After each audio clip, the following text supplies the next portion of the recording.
बिस्मिल्लाहिर्रहमानिर्रहीम अस्सलाम वालेकुम दोस्तों, उम्मीद लरम چې تاسو روغ جوړ او خوشاله وي او ژوند په مزو کې دوستانو پښتو مشهور فنکار مزاحیه فنکار اسماعیل شاهد نامعلوم افرادو قتل کړل د کسان څوک دي او اسماعیل شاهد سره څه دښمنی و دوستانو د باره کې ټول معلومات په دې ویډیو کې شریکام او کتا سو ټول معلوماتو باندې ځان خبرول غواړي مونږ ویډیو ځان تر اخره پورې وګورئ او چې کوم ملګری مونږ په چینل باندې نوی دي هغه دې مونږ چینل مخه ځان سره سبسکرایب کی ټلې نشان دی تاکي مونږ راتلونکي معلوماتي ویډیو تاسو ته اسانه سم لاوي دوستانو اسماعیل شاهد ډیر زیات ښه انسانو پښتو د جبې لپاره پښتو د سیمې لپاره هغه ډیر زیات خیر ښېګړې کارونه کړې دي خو موږ د معاشره کې هغه کاس عزت نشته څوک چې موږ د معاشره سوچو کې دوستانو موږ خپل اخلاقونه او خپل معیارونه نور به څومره غورځوي چې څوک چې موږ د خیرګړې کارونه خیر ښېګړې کارونه کوي هغه نه موږ نفرت شروع کوو دوستانو یو داسې خبر په سوشل میډیا باندې خور شوی دی او ډیر زیات په غوبل د ټیم کې شروع دی چې اسماعیل شاهد چې پښتو مشهور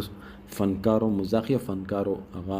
نامعلومه افرادو په چاړو باندې واهل دي او قتل کړي دوستانو دا خبره بالکل بے بنیاد دروغ دی سوشل میډیا چې کوم ملګری دی هغه اول انکوایری نه کوي او اول ورک په نه کوي هغه مخسرا په ویډیو جوړه کی او مخکې فارورډ کی بهشک پښتو سمې ډیر زیات کسان چې دي هغه اسماعیل شاهد سره ډیر زیاته مینا کوي قدر کوي عزت کوي او دوستانو هغه ته ډیر زیات درد خبره راسي چې کله هغه خوخه یو اداکار هغه نن پر یو داسې ډراما نوی راغلی چې هغه غیر اخلاقی وي او ډیر خلک هغه سره مینا کوي هغه ته چې کله دا خبر راسي نو هغه په زړونو باندې ستریږي دوستانو زه دلته خپل ملګرو ته دا خوشخبری ورکول غواړم چې اسماعیل شاهد بالکل روغ جوړ دی هغه چترال کې یو ډراما جوړوله هغه کې یو سین او هغه سین هم مزاحیه سینو چې هغه خوب قتل او خوب کې داسې کسان راغلل او اسماعیل شاهد نه په چړو باندې وولو هغه تصویران خلکو راغستې دي او سوشل میډیا باندې ورکړي دي چې اسماعیل شاهد چا قتل کړ دوستانو